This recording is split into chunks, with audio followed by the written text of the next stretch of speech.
Capítulo 13. Destruindo cada novo relacionamento. Usando nossas experiências de vida como base, estabelecemos um paradigma no mundo. À medida que passamos por várias experiências, fazemos julgamentos. Em outras palavras, determinamos por que essas coisas acontecem e, por causa de nossa natureza pecaminosa, sempre fazemos aquela determinação de uma perspectiva egocêntrica. Por que isso acontece comigo? Quando éramos crianças, tínhamos a tendência a julgar cada experiência à luz do que significava para nós. Através de uma natureza de pecado e medo, interpretamos cada evento de nossa vida como se tudo tivesse a ver conosco. Assim, interpretamos o mundo através de nosso julgamento das experiências. Alguns estudos mostram que nossa autopercepção é estabelecida antes de chegarmos aos 5 anos. Pense nisso.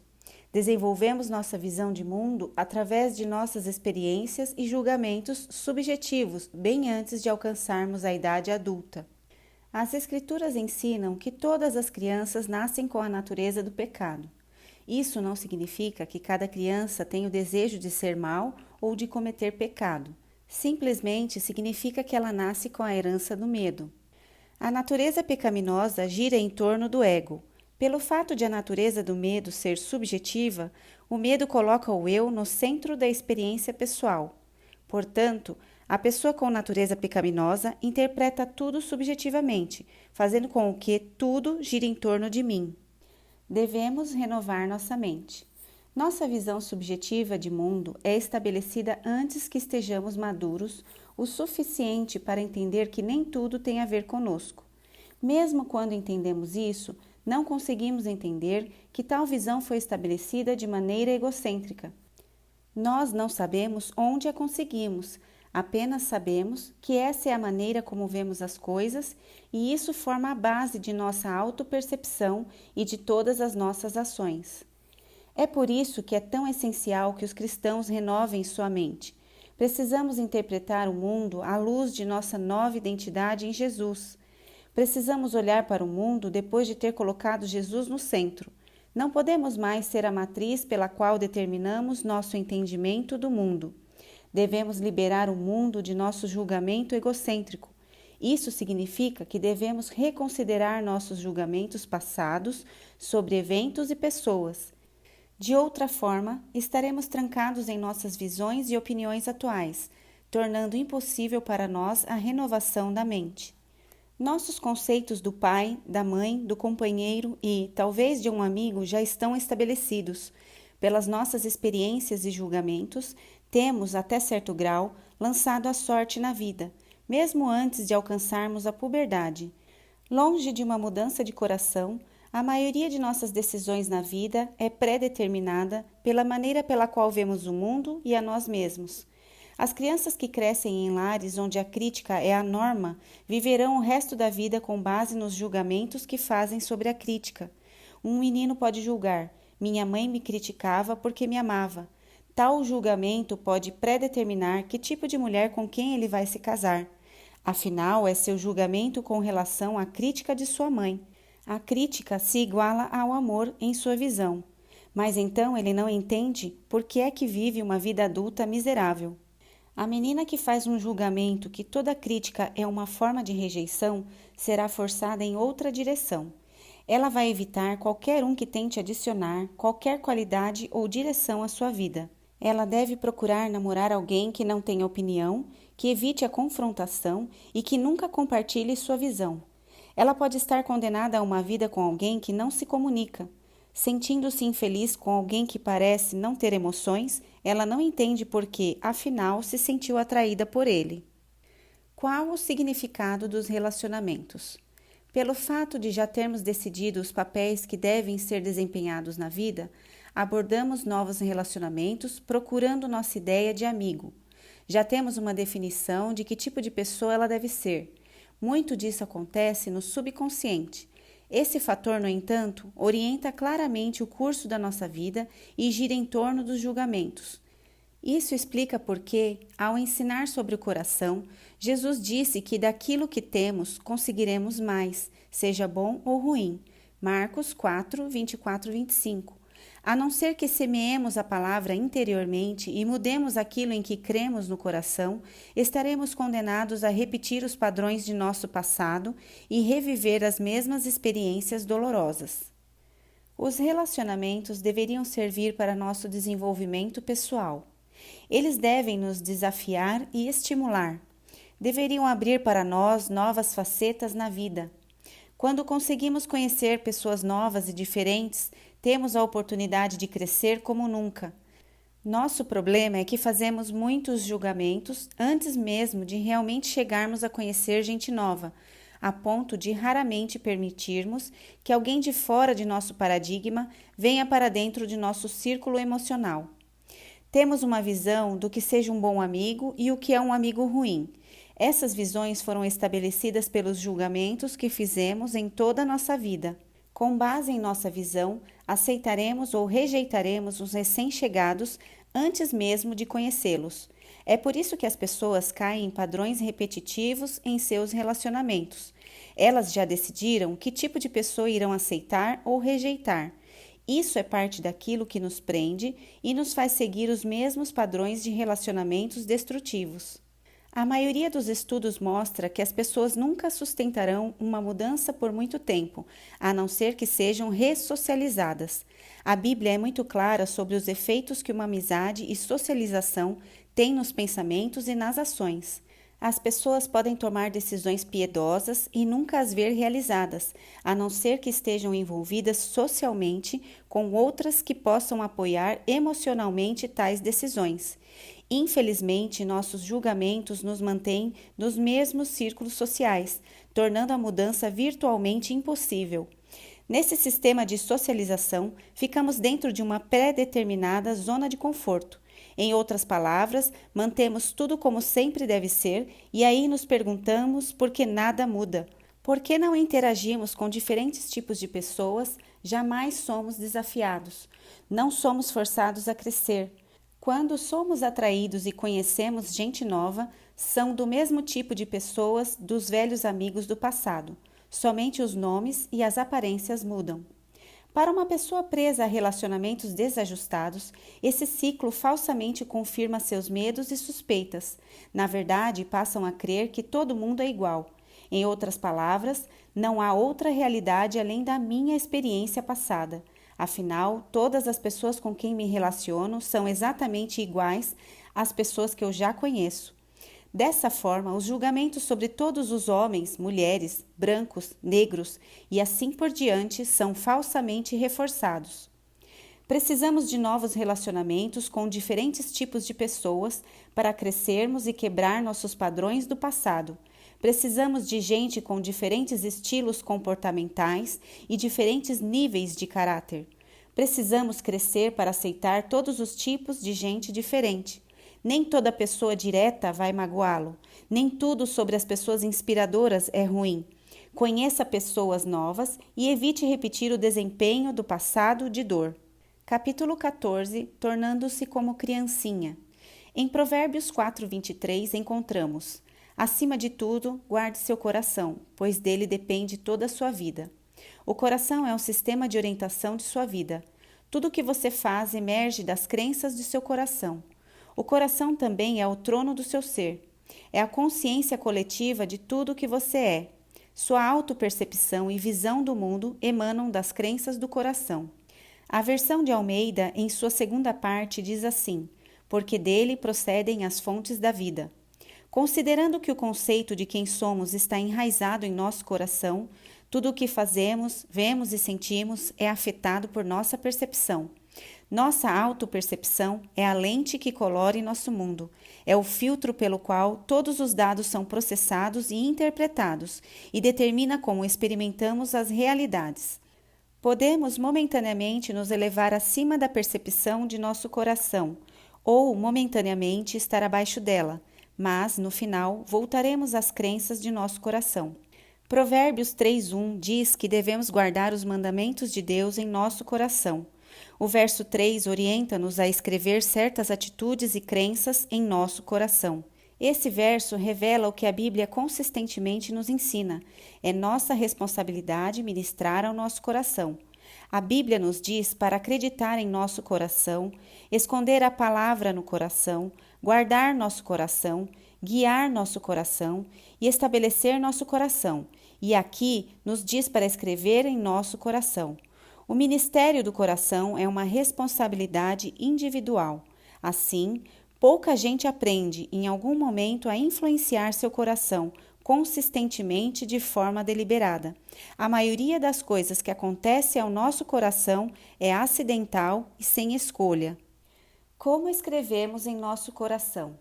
Muito do que cremos sobre nós mesmos em nosso coração é resultado de experiências positivas e negativas que fugiram ao controle. Não as escolhemos e, quando aconteceram, não podíamos avaliar os efeitos que teriam. Muito do que cremos sobre nós é também produto de ações de pessoas com algum distúrbio. Adultos e crianças se expressam dentro da esfera de nossa experiência emocional e julgamos essas experiências infantis com a percepção e compreensão de uma criança. Ao crescermos, definimos nosso mundo e autopercepção desses julgamentos. Achamos que as pessoas fazem o que fazem por nossa causa, quando na verdade é por causa delas mesmas.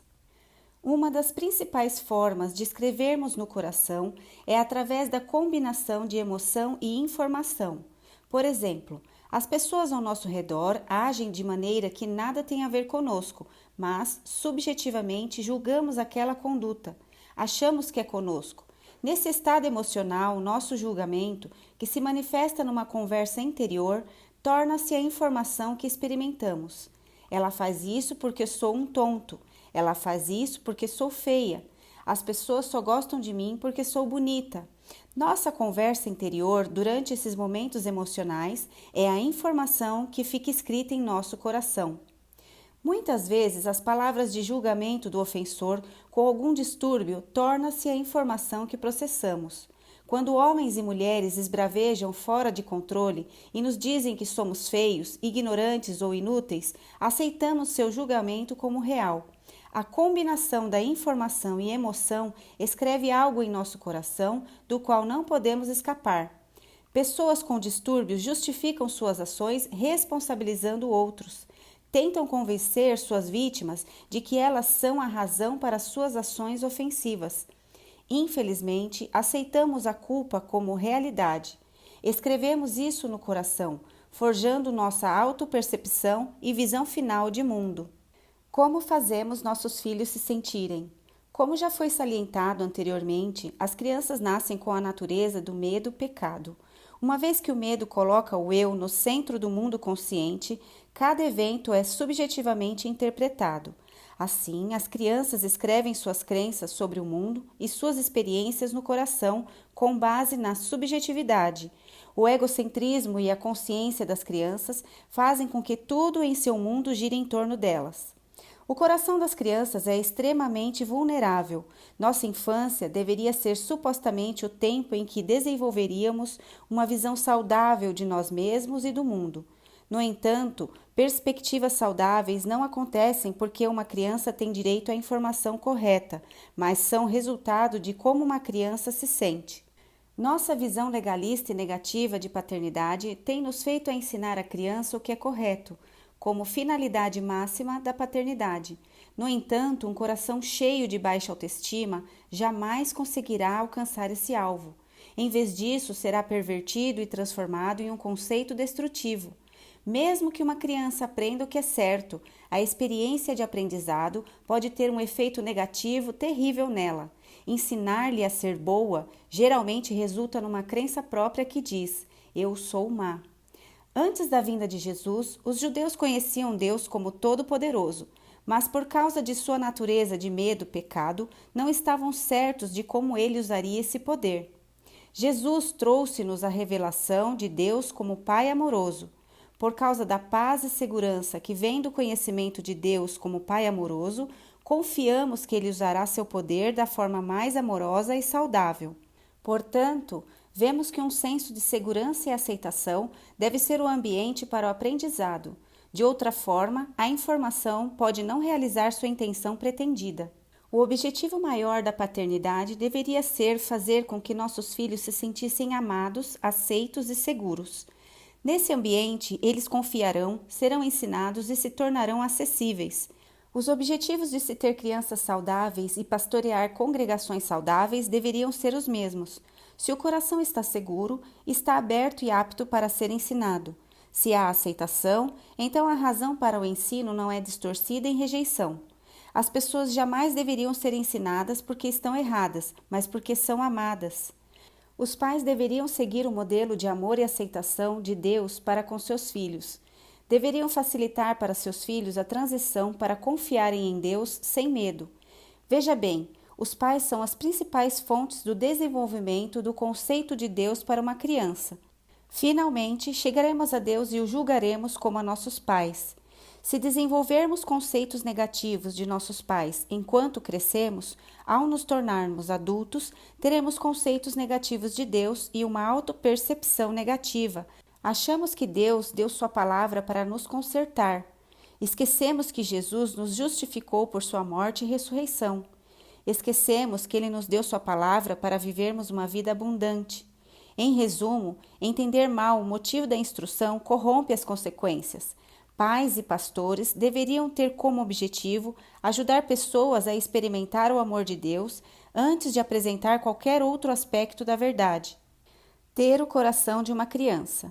Há uma razão pela qual o coração de uma criança é tão facilmente influenciável. Deus nos criou para que nossa infância fosse um tempo de constante aprendizado e desenvolvimento. Em termos profissionais, o estado de meditação em que o coração de alguém é facilmente influenciado é chamado de estado alfa.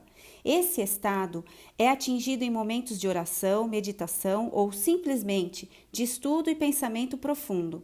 Em alfa, as ondas cerebrais diminuem para 7 ciclos por segundo. Durante o período de vigília, as ondas cerebrais permanecem 14 ciclos por segundo ou mais. É o estado da mente mais intelectual e dá o controle da mente, não do coração. No estado alfa, a mente consciente perde o contato com o processo do pensamento e os pensamentos do coração começam a emergir. O coração também fica mais vulnerável nesse ponto. Todos nós atingimos o estado alfa antes de pegarmos no sono e por um tempo antes de despertarmos de manhã. Creio que por isso há uma forte ênfase em usarmos esse horário da manhã para orarmos. Embora a maioria dos adultos tenha perdido a capacidade de entrar em estado alfa com facilidade, as crianças ficam nele a maior parte do tempo. Alguns estudos demonstram que as crianças permanecem quase constantemente em estado alfa até os 10 anos de idade. Isso significa que cada experiência que uma criança tem pode potencialmente afetar seu coração. Talvez tenha sido isso que Jesus quis dizer quando ele falou: em verdade vos digo que se não vos converterdes e não vos tornardes como criança, de modo algum entrareis no reino dos céus. Mateus 18, 3. Jesus ensinou na parábola do semeador que continuaremos a colher mais do que temos, a não ser que semeemos algo diferente em nosso coração. No entanto, somente criancinhas têm coração flexível o bastante para admitir que precisam crescer, mudar e se desenvolver. Os adultos insistem que podem ver e assim permanecem em sua cegueira. Escrever a verdade sobre quem você é em Jesus em seu coração não acontecerá por acaso. Ocorrerá à medida em que você desenvolver uma vida meditativa de oração que estabeleça seu coração como prioridade. Por alguns anos, tenho usado uma ferramenta que desenvolvi chamada Organizador de Oração, que ajuda as pessoas a escreverem as verdades de Deus em seu coração. Já vi pessoas saírem de 20 anos do uso de drogas para uma vida abundante, simplesmente porque gastaram tempo escrevendo a verdade de sua nova identidade em seu coração. Também já vi aqueles que tinham um retrospecto relativamente normal nunca se tornarem estáveis com Deus. Apenas não tinham tempo para desenvolver o coração. Gaste tempo. É um investimento que pagará seus dividendos para o resto de sua vida e o maior benefício é que você se livrará da necessidade de julgar os outros.